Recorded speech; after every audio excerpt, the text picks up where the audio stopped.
오늘 말씀의 제목 거래냐 관계냐라는 제목으로 함께 말씀 나누기 원하는데요. 여러분 우리가 무엇으로 하나님을 만족시킬 수 있을까? 하나님을 만족시킬 수 있는 방법이 뭘까? 그 어느 노 교수가 그가 평생에 이제 교회 중직자로 헌신을 열심히 했습니다.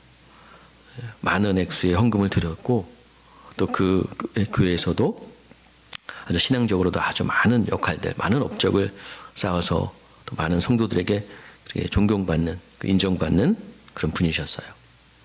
근데 그분이 그 임종 직전에 자기 이제 제자에게 이렇게 물어봤다 그래요. 내가 이 정도 했는데 이 정도면 하나님께서 기뻐하시겠지? 여러분 올 한해 여러분의 삶을 보면서 올 한해 내가 살아온 모습을 봤을 때 이 정도면 하나님께서 기뻐하시겠지? 라고 자신 있게 이렇게 말씀하실 수 있는 분이 계신가요? 한 분도 안 계시네요. 네. 우리는 살면서 수많은 거래를 하며 살죠. 우리 마트 가서 뭐 물건 살 때도 그렇고 또 식당에서 우리가 음식을 주문하고 그것을 먹을 때도 마찬가지입니다. 은행에서 우리가 돈을 빌릴 때도 그렇고요. 이 모든 것은 우리가 무엇을 주고 또 그 대가로 무엇을 얻는, 그렇죠? 우리가 살아가는 우리의 삶이 어떤 이 거래의 그 원리 속에 살아가고 있다라고도 볼 수 있죠. 근데 우리가 종종 하나님과의 관계도 이렇게 거래로 생각하긴 합니다. 오늘 내가 이 주일날 나와 드렸으면 됐죠? 우리는 더 화려한 예배, 더 많은 헌금, 더 높은 건물을 드리면 하나님께서 감당하실 것이라고 착각할 때가 있어요. 또는 우리가 이 신앙생활, 이 종교를 어떤 일종의 보험이나 또 투자처럼 여기기도 한다는 것이죠. 오늘 우리가 살펴볼 오늘 이 미가 선지자의 말씀, 우리에게 아주 불편하지만 정직한 질문을 던집니다. 7절에 보면 7절 말씀 제가 새 번역 성경에는 뭐라고 표현하냐면 수천 마리의 양이나 수만의 강줄기를 채울 올리브 기름을 드리면 주님이 기뻐하시겠습니까? 자, 여러분 오늘 우리는 이 미가서 말씀을 통해서 하나님께서 정말 우리에게 진정으로 원하시는 것이 무엇인지, 그리고 우리가 그분과 어떤 관계를 맺어야 되는지 오늘 말씀을 통해서 깨닫기를 소망합니다. 미가 선지자는요, 기원전 한 8세기 경에 유다 왕 요담, 아하스, 히스기야 왕 시대에 활동했던 예언자고요. 그 예언자, 그러니까 선지자 중에서 최초로 예루살렘의 멸망을 선포했던 인물이에요. 당시에 사람들이 큰 충격을 주었어요. 당시 겉보기에는 유다 역사상 가장 화려했던 시대가 언제냐면 바로 다윗 그리고 솔로몬 시대죠. 황금기였어요. 근데 그 이후로 가장 또 풍요로웠던, 그 정도 수준은 아니지만 그래도 가장 풍요로웠던 경제적인 번영과 안정을 누렸던 그 시대가 바로 미가 선지자가 활동했던 그런 시대였어요. 근데 그 번영은요, 가난한 자들의 고요를 짠 결과였고 부자들은 더 많은 땅을 차지하기 위해서 약자의 생존권을 빼앗기도 했었습니다. 또 그 당시에 종교 지도자들은 완전히 돈에 눈이 멀어서 제사장들도 돈을 받고 가르쳤고 또 선지자들도 복채를 줘야만 복을 빌어주었고, 그러니까 돈 하는 시대였다는 거예요. 더 무서운 거는 그들이 이런 악을 행하면서도, 그렇죠? 여호와께서 우리 중에 계시니, 그렇죠? 여호와께서 우리 중에 계시지 않냐, 재앙이 우리에게 임하지 아니할 것이다 라고 확신했다는 거예요. 자, 여러분 제가 지금 미가 시대, 미가 선지자 활동했던 시대를 이야기하고 있지만 지금 우리가 살고 있는 이 시대와 별반 다르지 않다는 거예요. 자, 미가는 바로 이 거짓된 안도감을 깨우기 위해서 하나님께 부름받은 선지자였다는 것입니다.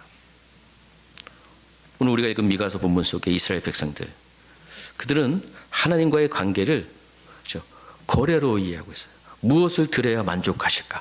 거래의 관점에서 접근하고 있다는 거예요. 물론 거래를 시도하는 배경이 있습니다. 여러분, 우리도 마찬가지잖아요. 평안하고 문제 없을 때는 이런 시도를 안 하겠죠. 뭔가 다급하고 위기가 찾아오면 우리가 하나님께 거래를 혹시 시도하지 않습니까? 당시 그 이스라엘, 그 북이스라엘 또 남유다는 어떤 풍전 등화의 위기에 처해 있었어요. 아수르, 북이스라엘은 이미 아수르에 의해서 멸망했거나 멸망 직전의 그 시대였고, 또 남유다 역시 아수르라는 거대한 그 제국의 그 압박에, 그 군사력 압박에 받고 있었던 그런 시대였습니다. 그래서 미가 선지자는 미가서 앞에 보면은 서두부터 사마리아와 예루살렘의 파멸을 선포하고 있어요. 지금 백성들이 실제로 잘못하면 우리 나라가 망할 수가 있겠구나, 그런 심각한 생존 위기를 느꼈고, 위기를 그럼 어떻게 모면할까? 그들이 하나님의 마음을 돌릴 강력한 한방을 필요하다고 그들이 생각했던 거예요. 자, 여러분, 백성들이 아예 양심이 어떤 건 아닙니다. 오히려 그들은 자신들이 하나님 앞에 죄를 지었다는 사실을 알고 있었어요. 7절에 보면 그죠? 내 허물을 위하여, 그죠? 내 영혼의 죄로 말미암아. 그러니까 하나님의 백성이기 때문에 하나님의 말씀대로 살지 못하고 있다는 것을 그들은 알고 있었다는 거예요. 근데 문제는 그걸 해결해야 되는데, 해결 방식이 죄로 인해서 깨어진 관계 회복이 아니라 그냥 그 죄값을 자신들이 어떻게 치러서 하나님으로부터 심판을, 재앙을 면제받는 것에 그들이 집중했다는 거예요. 그럼 우리가 잘못한 거 있어. 잘못한 거 맞아. 그러나 평소보다 그럼 우리가 좀 더 많이 드리면, 수많은 재물 드리면 하나님도 그래, 화를 푸시겠지. 하나님 이 정도면 될까요? 이런 계산이 깔린 고백들이 있는 거예요. 이거는 진정한 돌이킴, 회개가 아니죠. 그런 당시에 그냥 양심의 가책만 덜어내려는 그런 아주 얄팍한 계산이 거기에 깔려 있다는 것입니다. 오늘 우리가 읽은 6절, 7절에 보면 이스라엘 백성들이 하나님께 드리는 이런 목록이 점점점 화려해지고 있어요. 강력해지고 있어요. 강도가 높아집니다. 그래서 내가 무엇을 가지고 여 앞에 나가며 높으신 하나님께 경배할까? 내가 번제물로 1년 된 송아지를 가지고 앞에 나갈까? 번제물로 1년 된 송아지를 앞에 가지고 나갈까? 이것도 좀 부족할 것 같아요. 그러면 뭐야? 두 번째는 천천의 수량, 수천 마리의 수량을 드릴까? 이것도 안 돼요? 그럼 만만의 강물 같은 기름을 기뻐하실까? 그렇죠? 그러니까 모든 그 강줄기, 엄청난 그 강줄기를 다 채워 넣을 그 올리브 기름, 이거 만족하실 겁니까? 아니면 내 맏아들을, 아니면 내 몸의 열매를 드릴까? 이렇게 지금 백성들이 이렇게 생각하고 있다는 거예요. 이런 흐름을 보면 우리 인간들이 어떤 불안을 느끼고 위기를 만나면 얼마나 자기를 파괴하는, 자기 파괴적인 종교 행위에 빠질 수 있는지를 우리에게 보여주고 있어요. 하나님을 만족시키기 위해서 내가 무엇이든, 그죠? 심지어 내가 가장 귀한 것까지도 내어놓을 수 있다는 절박감도 여기에 담겨져 있어요. 하지만 동시에 하나님은 어떤 재물을 통해서 만족시킬 수 있는 분, 즉 하나님을 거래의 대상으로 여기는 그런 아주 잘못된 오해가 여기에 깔려져 있는 겁니다. 여기에는 아주 치명적인 그런 두 가지 치명적 우상이 숨겨져 있는데, 첫 번째 뭐냐면 통제의 우상이에요. 이게 뭐냐? 우리는 하나님조차도 우리의 어떤 노력, 정성, 희생으로 우리가 하나님을 통제할 수 있다라고 생각합니다. 내가 이만큼 바쳤으니까 하나님께 나를 축복하시겠지, 내 죄 용서해 주실 것이라, 이런 착각한다는 거예요. 마치 우리가 자판기에 돈을 딱 넣으면, 그죠? 물건이 딱 나오는 것처럼 우리가 특정한 행위를 하면 하나님은 반드시, 그죠? 보응하고 응답해 주실 것이라고 믿는 것. 여러분 왜 이들이 그렇게 생각했을까? 특히 하나님을 뒷돈받는 권력자로 착각하고 있는 거예요. 당시 그 유대 사회는 그만큼 타락해서 뇌물이 없으면 재판이 안 될 정도로 아주 부패했습니다. 그러니까 백성들은 세상에 부패한 판사들에게 그죠? 재물을 줘서 자기 유일한 어떤 결과를 끌어냈어요. 그것을 그대로 하나님 앞에 적용하고 있는 거예요. 또 그들은 관계보다 거래가 훨씬 쉽다고 생각했습니다. 편리하게 생각한 거죠. 하나님과 관계를 맺어요. 하나님과 동행을 해. 그럼 어떻게 해야 돼요? 내가 하고 싶은 대로 할 수 없잖아요. 하나님과 함께 동행하기 위해서는 누구 마음대로 해야 돼요? 내 마음대로 해도 돼요? 하나님과 함께하고 하나님과 하나님 뜻대로 해야 되잖아요. 그럼 내 고집을 꺾어야 되고 나를 고쳐야 되고 나를 바꿔야 되고 내가 희생하고 섬기고 하는 것, 이게 참 어떻게 보면 피곤하고 어려운 일일 수 있잖아요. 그러니까 그 대신에 그냥 뭘로 해결한다? 재물을 바치는 것. 그러니까 돈으로 해결하겠다는 거예요. 돈으로 하는 것이 그냥 가장 쉬운 것이다. 그러고 그런 생각하고 있는 거죠. 자, 여러분 이스라엘 백성들이 이렇게 재물로 퉁치려 했던 진짜 이유는 하나님께 내 삶의 주도권을 넘겨주지 싫었기 때문에 그렇다는 거예요. 또 하나의 우상은 뭐냐면 인정의 우상 혹은 자기 의의 우상입니다. 우리는 우리의 어떤 선행과 희생을 통해서 하나님으로부터 인정받고 싶어 해요. 그죠? 이 정도면 하나님 보시기에 괜찮은 사람이지. 내가 이만큼 노력했으니까 난 구원받을 자격이 있지. 이렇게 생각하고 있는 겁니다. 우리의 가치를 우리의 행위에서 찾으려고 하고 있다는 거예요. 자, 그러나 여러분 오늘 이 미가서의 이 질문들은 어제 우리를 더 깊은 위기로 몰아넣고 있어요.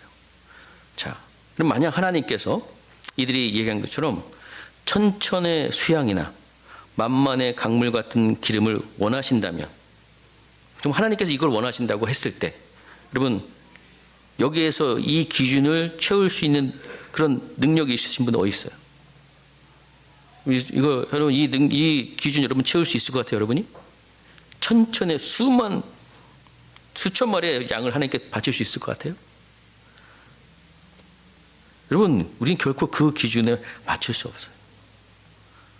더 나아가서 여기 내 허물을 위해서 내 마다들을 바쳐야 된다면, 여러분 정상적인 부모라면 어떤 부모가 그걸 감당할 수 있겠습니까? 야, 네 자식 바쳐. 그럼 내가 너 구원해 줄게. 만약에 그렇게 하신다면 여러분 정말 여러분 자식 하나님께 바칠 수 있으세요? 그런 분 한번 손들어 보십시오. 그렇게 바치겠습니다. 나의 구원을 위해서라면. 자, 그럼 부모가 감당할 수 있는 일이 아니에요. 정상적인 부모라면. 그럼 이는 우리 이 질문을 보면 인간의 어떤 모든 노력과 희생으로는 결코 하나님을 온전한 기준에 만족시킬 수 없다는 것을 우리에게 보여주고 있어요. 그러니까 안 된다는 거예요. 절망적인 어떤 현실을 우리에게 보여주고 있는 거예요.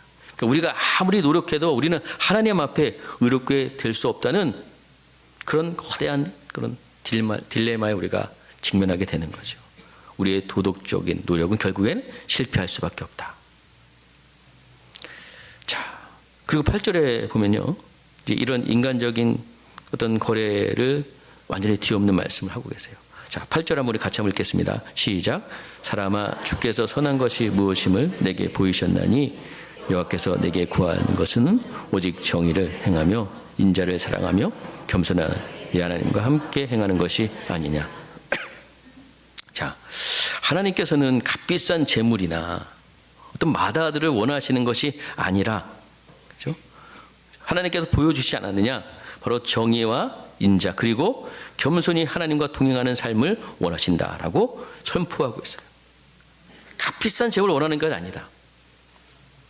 엄청난 희생을 원하는 것이 아니다. 하나님께 원하신 바로 이것이다. 여러분 어떠세요? 아, 그렇구나 라고 우리가 그냥 넘어갈 수 있겠지만, 근데 문제는, 그래? 그렇다면 우리가 오직 정의를 행하며 살 수 있냐?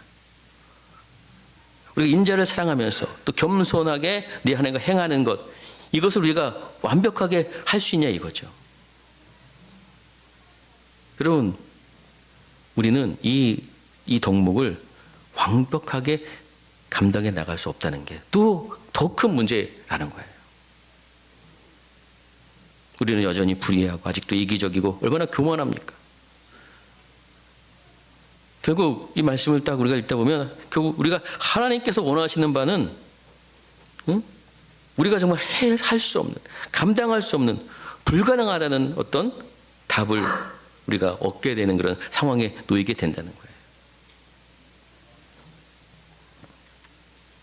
자, 근데요, 여러분, 이런 우리의 이 절망적인 위기를 해결하기 위해서 하나님께서는 놀라운 반전을 준비하셨어요.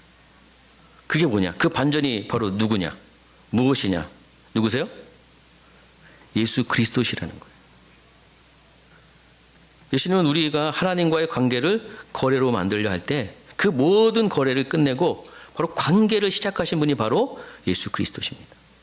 여러분, 미가서의 백성들이 내 혐오를 위하여 내 맏아들을 드릴까라고 물었을 때 하나님께서는 그 질문의 답으로 우리에게 뭘 주셨어요? 먼저 하나님께서 당신의 독생자, 그렇죠? 맏아들을, 독생자를 우리에게 주셨다는 거예요. 여러분, 우리는 그 어떤 값비싼 제물로 드릴 수 없었지만 하나님께서는 당신의 가장 귀한 것을 우리에게 아낌없이 주셨습니다. 먼저 주셨어요, 우리를 위해서. 여러분, 하나님께서 우리에게 딱 그냥 우리가 거래하려는 이런 악한 마음 가운데 하나님께 딱 독생자 예수를 딱 주셨는데, 그럼 우리가 그럼 거래가 이루어지려면 그 합당한 뭔가를 우리가 드려야 되잖아요. 그럼 우리가 뭘 드려야지 그 합당한 거래가 이루어질 수 있을까요? 안 되는 거죠. 거래가 여러분 불가능한 겁니다. 자, 여러분, 하나님께 독생자를 이 땅에 보내셔서 그 예수님이 십자가를 지고 우리를 대신해서 죽으셨잖아요. 여러분, 그 십자가는 인간의 이 모든 거래적인 시도를 종결시키는 하나님의 일방적인 은혜의 선포라는 거예요. 거래가 안 된다는, 거래는 불가능해요, 여러분. 우리가 무엇을 드려서 하나님을 기쁘게 할까? 우리가 고민할 때 하나님께서 이미 예수님을 통해서 우리에게 모든 것을 다 주셨어요. 전부 다 주신 거예요, 여러분. 예수님 우리가 드려야 될 참된 제물이 또 되어주신 거고요. 자, 그래서 예수님은 이 미가서 6장 8절의 말씀을 완벽하게 살아내신 참된 성취자가 되십니다. 우리는 할 수 없는데 이걸 누가 다 하셨다고요? 예수님이 다 하신 거예요. 정의를 행한다. 여러분, 정의는 단순하게 어떤 법적인 옳고 그름을 넘어서 성경에서 말하는 정의는 사회적 약자를 돌보고 불의를 맞서고 모든 사람이 존엄하게 살아갈 수 있도록 공평한 세상을 만드는 것도 포함하고 있는데, 이걸 예수님께서 이 땅에 오셔서요, 불의한 자들을 변호하시고, 그렇죠? 악한 자, 약한 자들을 돌보시고 또 죄악에 대해서 분명한 심판을 선언하셨어요. 그분이 하나님의 정의를 완벽하게 실현하신 유일하신 분이죠. 또 인자를 사랑한다. 헤세드, 변하지 않는 하나님의 사랑, 신실함을 의미하는데, 그렇죠? 단순하게 어떤 우리가 친절한 행동 몇 가지를 하는 것을 넘어서 마음 깊이 사랑과 자비를 품고 그것을 삶으로 드러내는 것이, 약한 자를 향한 긍휼을, 이웃을 향한 조건 없는 사랑, 용서, 화해 정신으로 하는 살아가는, 이게 바로 헤세드인데요. 바로 이것을 완벽하게 하신 분이 또 누구라고요? 예수님이에요. 죄인들을 친구로 맞아주시고 병자들을 고쳐주시고 원수까지도 사랑해 주셔서 그분은 하나님의 편치 않는 사랑과 긍휼을 완벽하게 우리에게 보여주고 계시다는 거예요. 또 겸손하게 네 하나님과 행하는 것. 그리고 겸손하게 행한다는 것은 우리가 하나님의 주권을 인정하고 우리 자신의 한계를 깨닫고 전적으로 하나님을 의지하며 사는 삶의 자세를 이야기합니다. 여러분, 이게 잘 안 돼요. 쉽지 않잖아요. 근데 여러분, 예수님께서는 하나님의 아들이셨음에도 불구하고 자신을 비워 종의 형체를 가지고 죽기까지 하나님 아버지께 복종하셨어요. 가장 완벽한 겸손으로 하나님과 동행하신 분이 바로 예수님이라는 거죠. 여러분, 우리가 미가서 6장 8절의 말씀대로 살아갈 수 없지만 예수님께서 이 모든 것을 완벽하게 행해 주셨다는 거예요. 그분이 우리의 죄를 짊어지시고 십자가의 죽으심으로 우리가 받아야 될 심판을 대신 받으신 것입니다. 그리고 부활하심으로 죄와 사망의 권세를 깨뜨리셨고 우리에게 새로운 생명과 하나님의 관계를 열어주신 거예요. 여러분, 이제 우리가 무엇을 해야지 하나님과의 관계가 시작되는 것이 아닙니다. 예수님께서 모든 것을 이루셨기 때문에 하나님의 관계가 시작된다는 것을 우리는 깨달으면 되는 거예요. 이건 거래가 아니라는 거예요. 일방적인 은혜의 선물이고 그 선물을 통해서 시작되는 깊은 관계라는 것을 우리는 알아야 된다는 거예요. 그럼 우리는 우리의 노력으로 하나님과 화목하게 살 수 없었지만 예수님께서 그 화목을 이루셨고 우리는 그분을 믿음으로 그 관계 속으로 초대되었다는 사실을 우리는 기억해야 될 줄 믿습니다. 그래서 여러분, 미가서는 심판의 이야기들이 막 나오지만 심판으로 끝나지 않아요.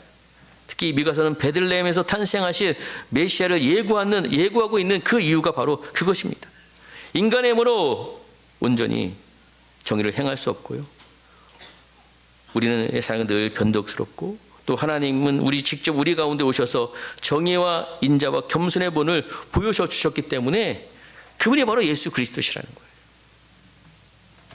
그러니까 예수 그리스도 안에서 하나님과의 관계가 더 이상 거래가 아니라 은혜 위에 세워진 사랑이라는 그 사랑의 관계라는 것을 우리가 깨닫게 된다면 우리의 삶은 근본적으로 바뀔 수밖에 없다는 것입니다. 자, 우리가 예수를 믿기 전에는요, 아까도 우리가 말씀드렸지만 미가서 6장 8절 말씀, 이것은 어떻게 보면 참 우리에게 무거운 짐이 될 수 있어요. 야, 정의를 행해야 된대, 인자를 사랑해야 된대, 겸손히 하나님과 함께 행해야 된대. 여러분, 이것은 어떻게 보면 우리를 좀 좌절시킬 수 있고 우리가 이 말씀은 우리를 위선적으로 만들 수도 있어요. 그러나 이제는 아니라는 거죠. 우리는 더 이상 우리의 행위로는 하나님의 사랑을 더 얻어내는 것이 아니라 우리가 이미 예수님 안에서 하나님의 무조건적인 사랑과 인정을 받았다는 것을 우리는 깨닫게 될 줄 믿습니다. 여러분, 이것이 바로 복음이 가져오는 놀라운 변화예요. 그러면 이렇게 우리가 이런 은혜를 깨닫게 되면 동기가 완전히 바뀝니다.